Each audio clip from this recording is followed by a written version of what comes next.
The classroom was filled with laughter, but not the kind that made you feel warm inside. It was the cruel, mocking laughter that tore through the heart of 16-year-old Emily Carter. She sat at her desk, shoulders hunched, eyes fixed on her notebook. She was the quiet girl in class, the one who spoke only when the teacher called her name, the one most students overlooked, until the bullies decided she was their target. That day, the cruelty went too far. As the teacher stepped out of the room for a moment, two boys walked over, smirking. "What's the matter, Emily?" Too shy to say anything. Too weird to even make friends. One sneered. Before she could respond, the other reached down and yanked at her shirt. The sound of fabric tearing echoed louder than any insult ever could. Her face burned red with humiliation as the room erupted in laughter. Her shirt was ripped open, exposing not just her body, but her deepest vulnerability. For a split second, Emily froze, trembling. But then something inside her snapped. No one in that classroom knew the secret Emily carried.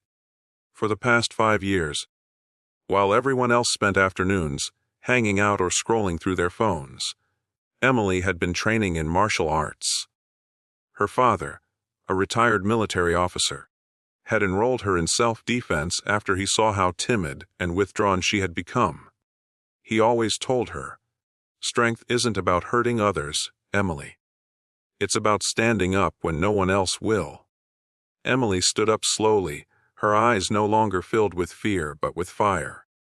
The laughter died down when she raised her chin and looked at the bullies straight in the eyes. One boy stepped forward, grinning, thinking she was about to cry. But in a flash, Emily's leg shot up in a perfect roundhouse kick. The bully stumbled backward, crashing into a desk, his smirk wiped clean. The other bully froze as she took a firm stance, her voice steady for the first time. "Touch me again, and you'll regret it." The room fell silent. The same classmates who laughed seconds ago now sat wide-eyed, stunned. No one had ever seen shy, quiet Emily this way. Even the boy on the ground, clutching his arm, looked at her with disbelief. The teacher walked back in at that exact moment, sensing the tension but unaware of what had just unfolded. Emily, still shaking slightly inside, sat back down and tried to hide her torn shirt with her jacket.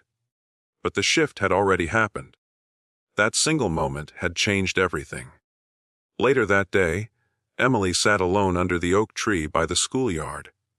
She thought about what happened, guilt mixing with pride. She never wanted to hurt anyone, but she also knew she couldn't keep letting people destroy her piece by piece. That's when a few classmates approached her, not to laugh, but to apologize. "Emily, I'm sorry for laughing," one girl said softly. "I never realized how much you've been going through." That was really brave. For the first time in years, Emily felt seen. Not as the shy, invisible girl, but as someone with strength and courage. But her journey wasn't over. The bullies tried to avoid her in the following days, but whispers spread through the halls. Some admired her, others were scared, and a few still mocked her under their breath. The real challenge for Emily was not the bullies. It was learning to accept herself, learning that her voice mattered just as much as anyone else's. She continued her martial arts training, but with a new purpose. It wasn't just about defending herself anymore. It was about building confidence, about teaching herself that strength and kindness could exist together. Slowly, she started raising her hand more in class. She made small conversations with students she once thought would never notice her. The fear that had once chained her was beginning to fade. Months later, the school held an assembly on bullying. Emily was invited to share her story. Standing on the stage, looking out at hundreds of faces, her heart pounded, but she spoke anyway.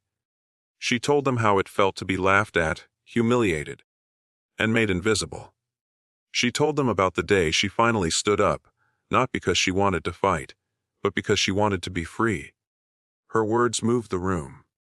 Teachers, students, even some of the bullies, listened with tears in their eyes.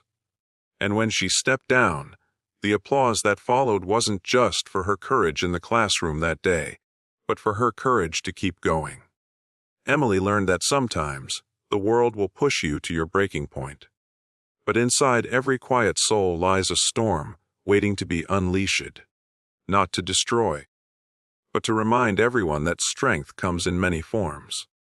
Her roundhouse kick had shut the room down, but it was her voice, her resilience, and her newfound confidence that kept the world listening. And from that day forward, Emily Carter was no longer the shy girl everyone overlooked. She was the girl who refused to be broken.